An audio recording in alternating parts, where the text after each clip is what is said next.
He wasn't supposed to bark like that. Not at something that couldn't run, couldn't hide, couldn't even breathe. And yet the moment Shadow stopped in front of that old tree, every instinct Ethan Cole had learned over 10 years in uniform told him this was no ordinary night. The forest stretched quiet under a pale sliver of moonlight, the kind that turned every branch into a shadow and every shadow into something watching back. The air damp with the scent of rotting wood and cold earth, a light wind whispering through the leaves like a warning no one had spoken aloud. And somewhere in that stillness, Shadow let out a low, uneasy growl that didn't belong to routine patrols or false alarms. It was deeper, slower, as if pulled from a place older than training, older than commands. Ethan paused mid-step, his boots pressing into the soft soil, the faint crunch sounding too loud in the silence, and he turned his flashlight toward the tree. An old oak twisted by time, its trunk bulging unnaturally on one side like it had swallowed something it couldn't digest, something that didn't belong there. Shadow circled once, then twice, his ears pinned back, tail stiff, his nose hovering inches from the bark before he snapped his head away and barked sharply, the sound echoing through the trees and fading into nothing. And that was when Ethan felt it, not fear exactly, but a shift, like the night itself had leaned in closer. "Easy, boy," he murmured, though his voice lacked its usual certainty, because Shadow didn't respond the way he normally did, didn't look back for reassurance or wait for a command. Instead, he stepped forward again, placing one paw against the swollen section of the trunk and letting out a soft, almost pleading whine. Ethan had seen this dog track fugitives across miles of rough terrain, had watched him detect threats long before any human could, and he had learned the hard way that ignoring Shadow's instincts was a mistake you didn't make twice. Behind him, one of the other officers let out a quiet chuckle, muttering something about squirrels or termites, but Ethan barely heard it. His attention locked on the strange curve of the tree, the way the bark seemed stretched too tight in some places and too thin in others, like it was hiding a secret that didn't want to stay hidden. The beam of his flashlight flickered across the surface, catching small cracks in the wood, dark lines that traced irregular patterns, and for a brief moment, he thought he saw something move within the gaps. Not clearly, not enough to name, just a subtle shift that made his grip tighten on the handle. Shadow barked again, louder this time, then backed up a step, his body trembling in a way Ethan had never seen before, not from fear alone but from urgency, like time was slipping away from something neither of them could see. Ethan swallowed, the dry taste of adrenaline settling at the back of his throat, and stepped closer to the tree, close enough now that he could smell it. A mix of damp bark and something faintly metallic, something out of place in the natural rhythm of the woods. He reached out, pressing his gloved hand against the swollen section, and felt it. A subtle give beneath the surface, softer than it should have been, wrong in a way that sent a quiet chill through his chest. Behind him, the forest remained still, no insects, no distant calls, just the sound of his own breathing and the faint, restless shifting of Shadow's paws against the dirt. Ethan hesitated for half a second, just long enough to wonder if he was about to overreact, if this was nothing more than a trick of the night. But then Shadow let out one last, desperate whine, and that was all it took. Whatever was inside that tree, whatever had made a trained K9 break his composure like this, it wasn't something he could ignore. And as Ethan tightened his grip and leaned in closer, the silence around them seemed to hold its breath, waiting for what would happen next. The moment stretched thin as Ethan kept his hand against the warped bark, feeling that unnatural softness beneath the surface. And for a second, he told himself it could still be nothing, just decay, just time doing what time always did to forgotten things. But Shadow did not move, did not blink, his amber eyes fixed on the same spot with a quiet intensity that made the night feel smaller, tighter, like the forest itself was closing in around them. Ethan slowly withdrew his hand and reached for the small utility blade on his belt, the metal catching a sliver of moonlight as he turned it in his fingers, not rushing, not yet, because there was a weight in the air now, a pressure that pressed against his ribs and made each breath feel measured, deliberate. "You really think there is something in there?" one of the officers asked from behind him, the tone uncertain now, the earlier humor gone, replaced by something quieter, something closer to doubt. And Ethan did not answer right away, because he was listening, not with his ears, but with that part of him that had learned to trust silence as much as sound. The tree stood motionless, but the cracks in its bark seemed to shift under the beam of his flashlight, subtle, almost imagined, like something deep inside was responding to their presence, not in fear, but in awareness. Shadow took another step back, then sat, but his posture remained rigid, every muscle tight, his chest rising and falling faster than before. And then he let out a low, drawn-out whine that seemed to carry more than sound. It carried urgency, a quiet insistence that time mattered, that waiting was no longer an option. Ethan exhaled slowly, steadying his hand, and pressed the blade gently against the thinnest part of the bulge, testing it. And the resistance was wrong. Not the solid push of healthy wood, but something hollowed, weakened, as if the tree had been holding something inside for far too long. He paused again, just for a heartbeat, the kind of pause that separates instinct from action. And in that moment he remembered the last time Shadow had refused to move, the last time that same quiet tension had filled the air, and how ignoring it had nearly cost everything. And that memory settled the hesitation in his chest. The blade moved, slow at first, carving a shallow line along the grain, the sound faint but sharp in the stillness. And as the surface split, a thin fragment of bark peeled away more easily than it should have, revealing a darker layer beneath, damp and uneven, and Ethan leaned in closer, his flashlight angling to catch the inside, his breath held without him realizing it. Behind him, no one spoke, not anymore, because something had shifted in all of them, that subtle understanding that this was no longer routine, that whatever they were about to see was not meant to be found by chance. The opening widened slightly as Ethan applied a bit more pressure, careful, controlled, not forcing it. And then he stopped, because there it was again, that faint movement, not imagined this time, but real, a slight change in shadow within the hollow space, like something reacting to the light, and his pulse quickened, a steady rhythm in his ears. Shadow let out a soft, almost relieved breath, but he did not relax, not yet. His eyes still locked on the opening, as if urging Ethan forward. Ethan swallowed, the dryness in his throat sharper now, and adjusted his grip, knowing that whatever lay inside that tree had been hidden long enough, and that in the next few seconds, the quiet mystery of the night would give way to something undeniable, something that would change the way they saw this place, this moment, and maybe even each other. And as he slowly began to pull the loosened bark away, the darkness inside seemed to breathe back at him, waiting to be revealed. The bark gave way with a soft, hollow crack, and Ethan slowly pulled the loosened piece aside, revealing a narrow opening just large enough for the beam of his flashlight to slip inside. And for a brief second, nothing made sense. The space within the tree did not look like wood at all, but like something carved out, shaped over time into a hidden pocket where darkness clung too thickly, absorbing the light instead of reflecting it. And then he saw it. Not clearly at first, just a shape, small and still, tucked deeper within the hollow, and his breath caught as his mind struggled to place what his eyes were seeing. Shadow shifted closer again, his earlier hesitation replaced by a focused stillness, his nose lifting slightly, as if catching a scent carried from within, and he let out a low, trembling sound that was no longer warning, but something gentler, something almost hopeful. Ethan adjusted his angle, pushing the light further in, and the shape resolved into something unmistakable, a small bundle wrapped in faded fabric, pressed carefully into the hollow as though someone had placed it there with intention, not discarded, not abandoned in haste, but hidden.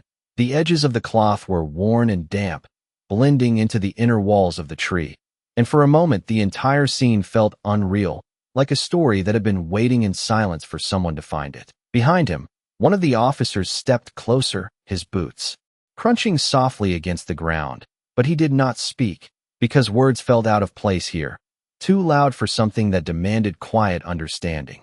Ethan reached forward cautiously, his hand steady despite the tension coiling through his chest, and as his fingers brushed the fabric, he felt it, warmth, faint but unmistakable, and everything inside him shifted at once, from uncertainty to urgency. "There is something alive in here," he said quietly, his voice barely more than a breath.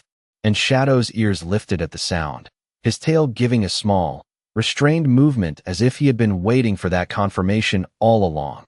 Ethan set the blade aside and used both hands now, carefully widening the opening without splintering the surrounding wood, each movement deliberate, controlled, unwilling to risk harm to whatever was inside.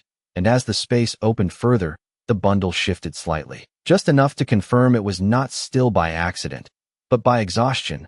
The forest seemed to hold its breath with him, the wind easing into a whisper, the leaves settling into silence, as if even the night understood the fragility of what was unfolding. When the opening was finally wide enough, Ethan reached in and gently lifted the bundle free, cradling it against his chest, and the moment it left the hollow, a soft, fragile movement stirred beneath the cloth, followed by the faintest sound, barely audible, but enough to send a quiet wave through everyone standing there. Shadow stepped forward immediately, his nose hovering close, his earlier tension melting into something softer, something protective, and he let out a low, steady exhale that seemed to say the danger had passed. Ethan carefully pulled back a corner of the fabric, just enough to see inside, and his eyes widened, not in shock, but in something deeper, something that settled into his chest like a weight and a relief at the same time. Because what lay within that hidden space was not a mystery meant to remain buried. It was a life that had been waiting, quietly, in the dark, for someone to listen. He looked down at Shadow, his voice steady now, grounded by purpose, and whispered, "You heard it before any of us did." And the dog simply held his gaze, calm and certain, as if this had never been a question at all. The tiny sound grew clearer once the fabric was loosened, a fragile breath followed by a faint whimper that seemed too small to belong to the vast silence of the forest, and Ethan felt his grip tighten instinctively, not out of fear, but out of a sudden, overwhelming need to protect whatever life had been hidden inside that tree.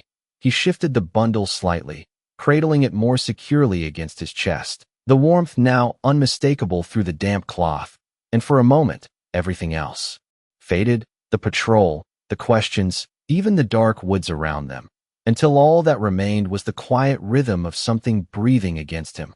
"Call it in," he said softly, not taking his eyes off the bundle, and one of the officers behind him immediately reached for his radio, his voice low and controlled as he requested medical assistance. The words sounding distant compared to the steady pulse Ethan could now feel beneath his hands. Shadow stayed close, pressing lightly against Ethan's leg, his presence grounding, his earlier tension replaced by a calm vigilance, as if his role had shifted from warning to guarding, and his eyes never left the small movement beneath the fabric.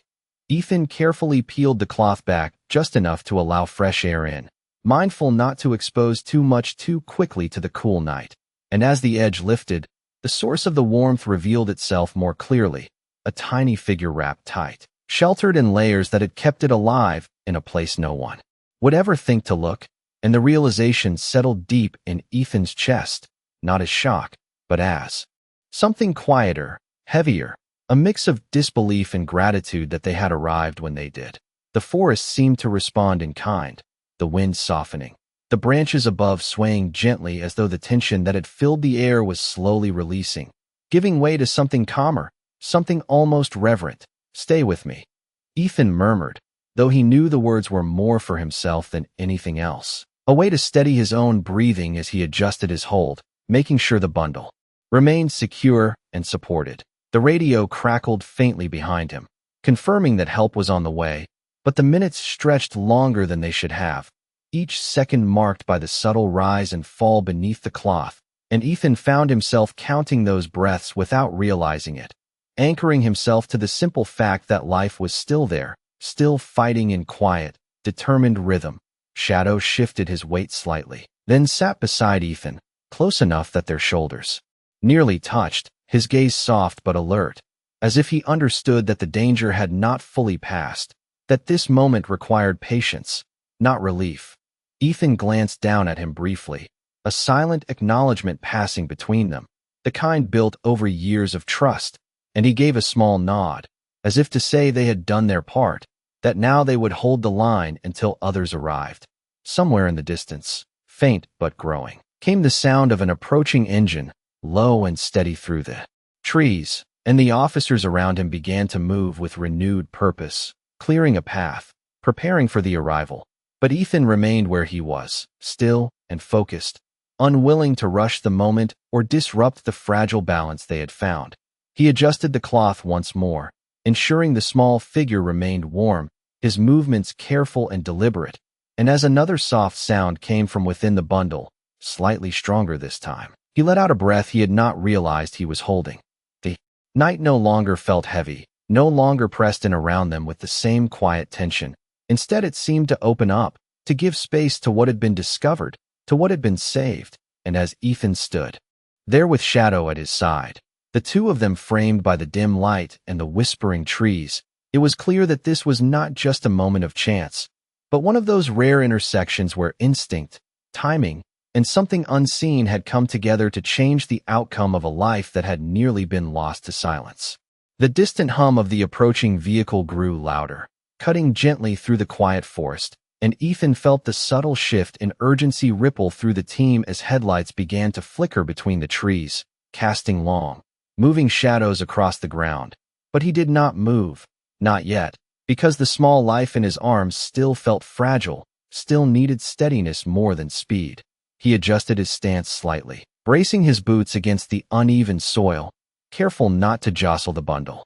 And as he did, the tiny movement beneath the cloth became stronger, a soft stirring followed by a faint, uneven breath that carried just enough strength to ease the tightness in his chest. Shadow rose to his feet beside him, ears forward now, posture alert but calm, as if he understood that help was near, yet his attention never strayed far from Ethan and the small figure they guarded together. The vehicle came to a stop just beyond the clearing, doors opening with quiet efficiency, and within seconds, two medics moved toward them, their movements practiced and controlled, guided by the beam of a handheld light that swept gently across the scene without overwhelming it. "What do we have?" one of them asked, voice steady, and Ethan turned slightly, allowing them closer while keeping his hold secure, his response calm but firm. "Found inside the tree, breathing, weak but responsive." And the words felt almost unreal as he said them, like something that belonged to a story rather than the moment he was standing in.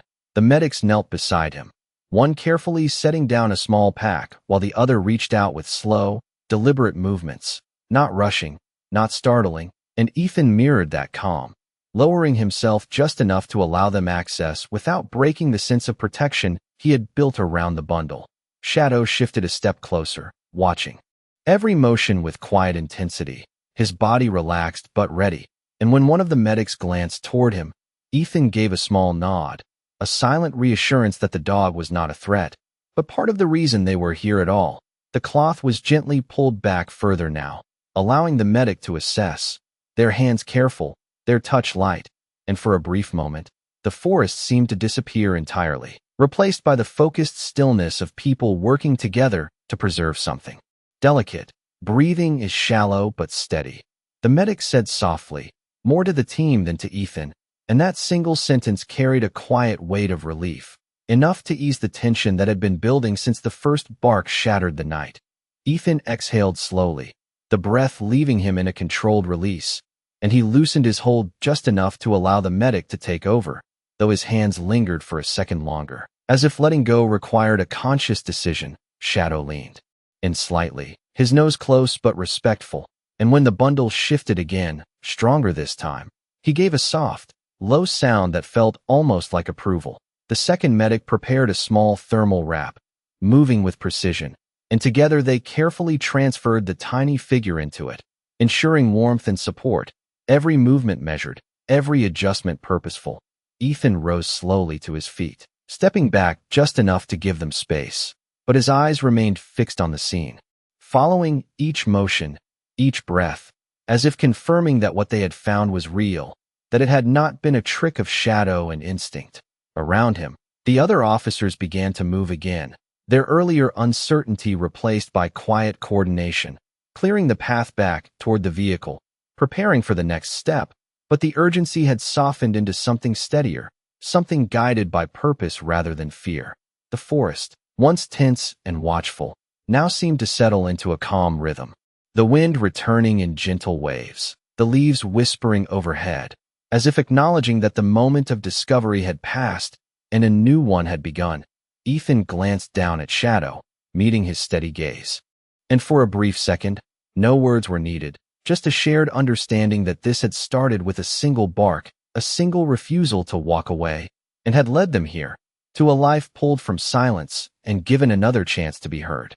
The stretcher was brought forward with quiet efficiency, its metal frame catching the faint light as the medics prepared to move, and Ethan stepped aside just enough to allow them space, while still remaining close. His presence anchored in the moment, as if leaving too far might somehow break the fragile thread that had carried them this far. The small bundle, now secured within the thermal wrap, was lifted carefully, every motion deliberate, and as it shifted, a soft sound escaped from within, slightly stronger than before, enough to make one of the medics glance up with a brief, almost surprised expression before returning to their work. "That is a good sign," the medic said under his breath, not loud, not dramatic, just a quiet acknowledgement that life was holding on, and Ethan felt those words settle into him with a steady warmth that pushed back against the lingering tension in his chest. Shadow moved alongside the stretcher as it was carried, his pace measured, his eyes never leaving the small form. And there was something about the way he walked, not rushed, not anxious, but purposeful, as if he understood that the most important part had already happened, and now all that remained was to see it through. The path back toward the vehicle had been cleared, boots pressing down the uneven ground, branches gently pushed aside, and the team moved as one. Their earlier uncertainty replaced by a calm coordination that spoke of experience, of knowing how to carry something delicate through uncertain terrain. Ethan followed just behind, his gaze shifting briefly back toward the old tree, now standing open and hollow in the dim light, its secret no longer hidden, and for a moment it looked smaller somehow, less imposing, as if whatever weight it had carried had finally been released. The sound of the engine idling grew clearer as they approached the edge of the clearing, a steady mechanical presence that contrasted with the natural stillness of the forest. And as they reached the vehicle, the rear doors were opened wide, revealing the organized interior prepared for exactly this kind of moment. The stretcher was guided in smoothly, the medics adjusting their positions with practiced ease, securing the small form in place while continuing their quiet assessment, their hands steady, their voices low and focused. Shadow paused at the threshold, his head slightly tilted, as if considering whether to follow, and Ethan rested a hand briefly on his shoulder, a silent cue that it was all right, that they had done enough, and the dog responded with a small shift of weight, stepping back, but keeping his attention fixed on the open doors. One of the medics turned toward Ethan, offering a brief nod. "We are taking this one in now." And there was something in the tone, not just professional, but respectful, an unspoken recognition of how this had begun. Ethan returned the nod, his expression calm, though the weight of the moment still lingered behind his eyes, and he took a step back as the doors began to close, the soft thud marking a transition from discovery to care. The vehicle pulled away slowly at first, its lights casting long beams across the ground before disappearing between the trees, and the sound of the engine faded gradually into the distance until the forest reclaimed its quiet once more. For a few seconds, no one spoke. The team standing in the clearing where it had all begun, the air lighter now, the tension replaced by a quiet sense of completion, and Ethan let out a slow breath, his shoulders easing as he looked down at Shadow. The dog met his gaze with the same steady calm, his earlier urgency gone, replaced by a quiet confidence, as if this outcome had always been the one he expected. Ethan reached down and rested his hand against the side of Shadow's neck, fingers pressing gently into the thick fur, and gave a small nod, more to himself than anyone else, because there were moments in this job that could not be explained, only felt, moments where instinct led before reason could catch up, and tonight had been one of them, a single bark in the silence that had carried more truth than anything spoken. And as the forest settled around them once more, Ethan knew that sometimes the difference between loss and something else entirely came down to listening to the voice that did not use words. The forest did not return to the way it had been before, even after the sound of the vehicle had fully disappeared, because something had changed in the air, something subtle but undeniable, like a quiet echo that lingered between the trees, and Ethan stood there for a moment longer than necessary, his gaze drifting back toward the old oak, its hollow now exposed to the night, no longer a place of silence, but a place that had given something back. Shadow remained beside him, calm and steady, his posture relaxed but attentive, as if he was still listening to something beyond human reach. And Ethan found himself watching the dog more than the surroundings, studying the quiet confidence in his stance, the absence of doubt that had guided him from the very beginning. "You knew," Ethan said softly, not expecting a response, but the words felt right, a simple acknowledgement of something that could not be measured or explained. Shadow's ears flicked slightly at the sound of his voice, and he turned his head just enough to meet Ethan's eyes, holding the gaze for a brief second before looking back toward the tree, as if reminding him that the moment was not just about what had been found, but where it had been hidden. One of the officers approached from behind, his steps slower now, less urgent, and he glanced at the open trunk with a quiet disbelief still lingering in his expression. "I have been out here for years," he said, his voice low. "Never noticed anything like that," and Ethan nodded faintly, understanding the weight of that realization, because some things were not meant to be noticed until the right moment, until the right presence arrived to reveal them. The team began to move again, not with urgency, but with purpose, documenting the scene, marking the location, their actions precise and methodical. But even in their routine, there was a different tone now, a quiet respect for what had unfolded. Ethan stepped closer to the tree once more, his hand resting lightly against the rough surface, feeling the contrast between the solid bark and the hollow space within, and he let his fingers trace the edge where the opening had been made, as if committing the moment to memory through touch rather than sight.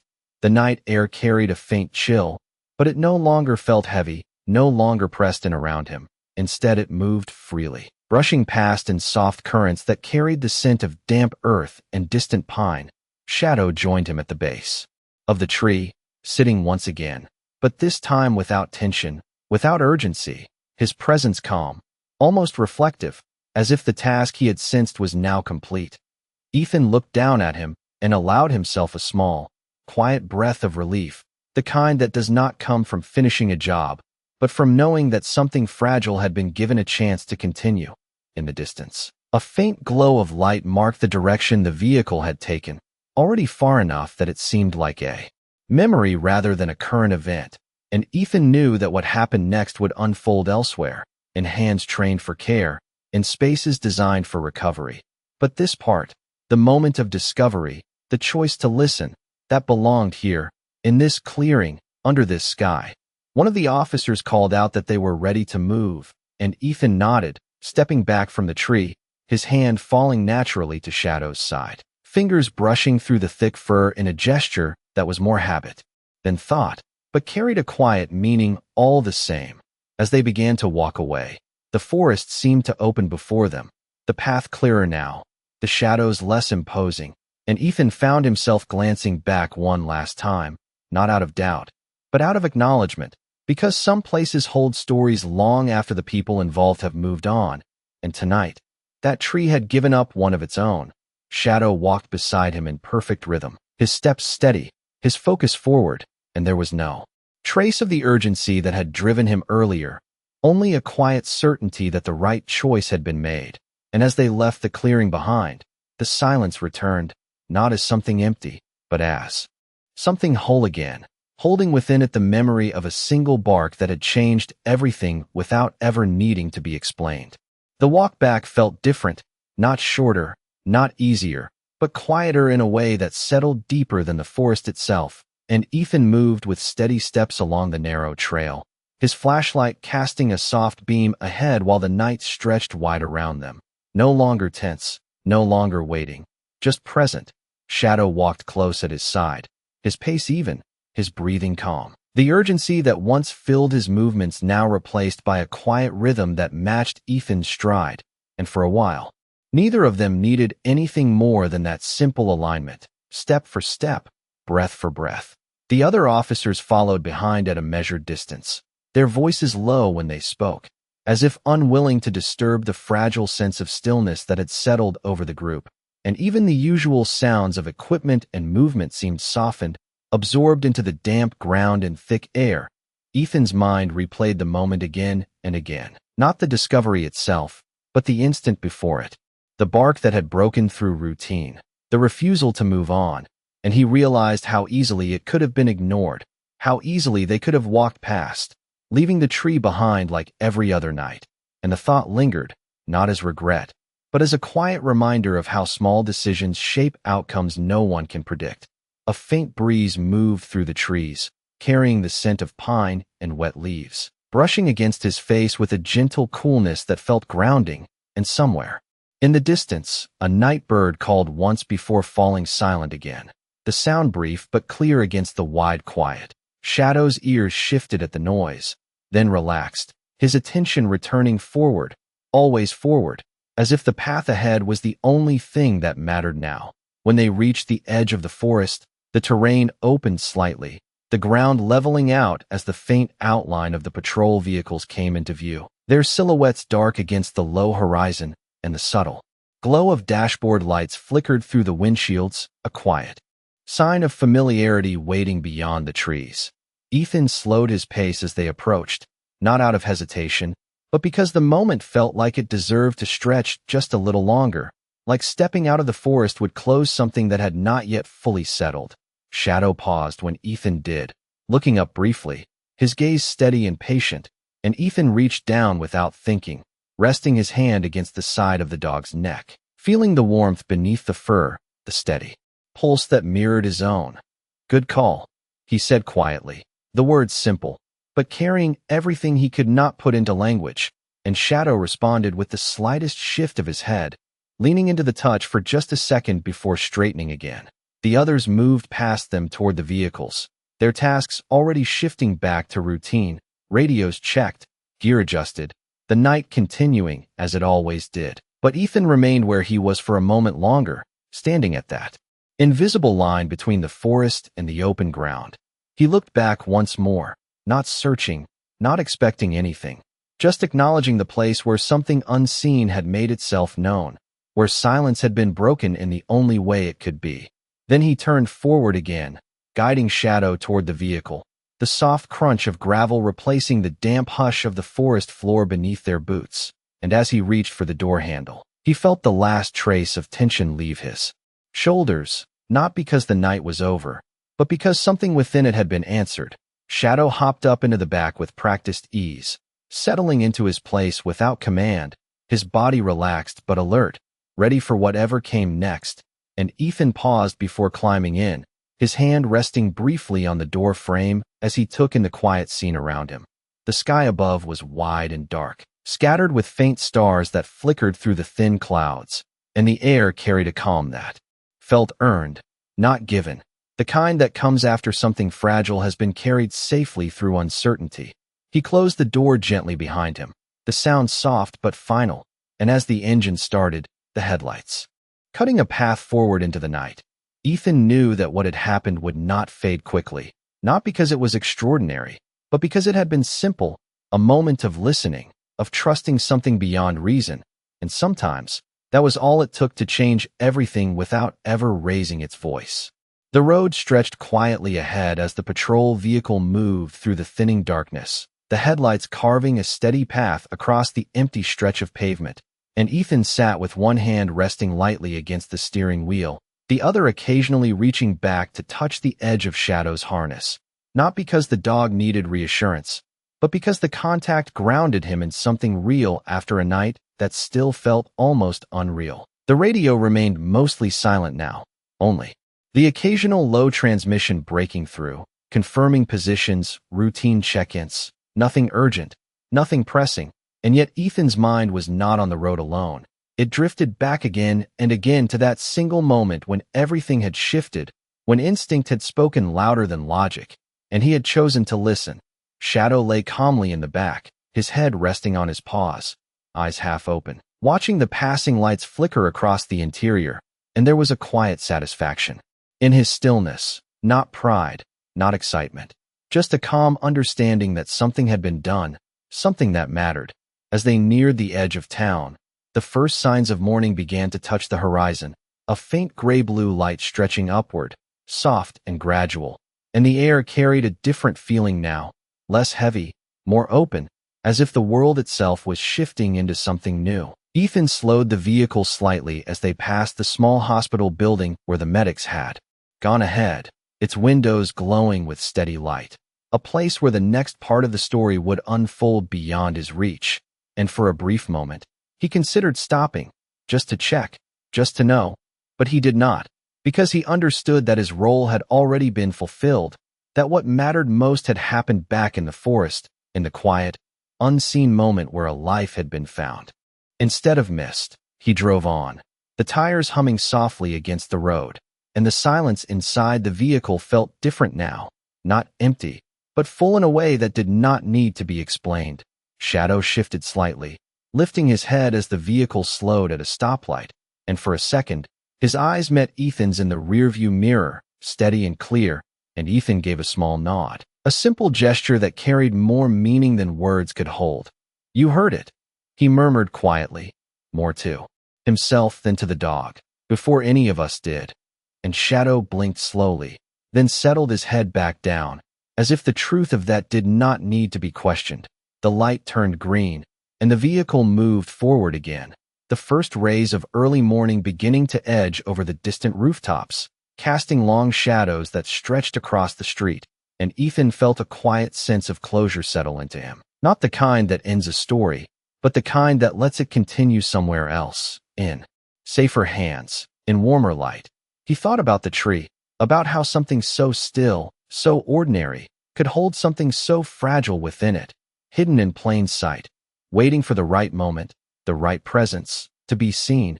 And he realized that not every call for help comes in a way that can be heard. Not every signal is meant for everyone. And sometimes it takes a different kind of listener to notice what others pass by. The vehicle turned onto the main road, the town slowly waking around them, lights flickering on, distant movement beginning, and life continuing in its steady, familiar rhythm, untouched by what had happened just hours before. Ethan parked at the station and turned off the engine, the quiet settling in once more, and for a moment he did not move, just sat there, letting the stillness linger, letting the weight of the night settle into something lighter, something easier to carry. Shadow stood and stretched, then stepped forward as the door opened, hopping down onto the pavement with a soft, controlled motion, and Ethan followed, closing the door behind him with care, the sound gentle in the early morning air. He rested his hand once more on Shadow's neck, fingers pressing lightly into the fur, and this time he allowed himself a small, quiet smile, not wide, not outward, just enough to acknowledge what had been done, because sometimes the difference between silence and something more comes down to a single moment of attention, a choice to pause, to listen, and on this night, that choice had been made, not by a man, but by a dog who refused to walk away, and in that quiet refusal, a life had been given the chance to continue, not in darkness, but in the soft, steady light of a new morning.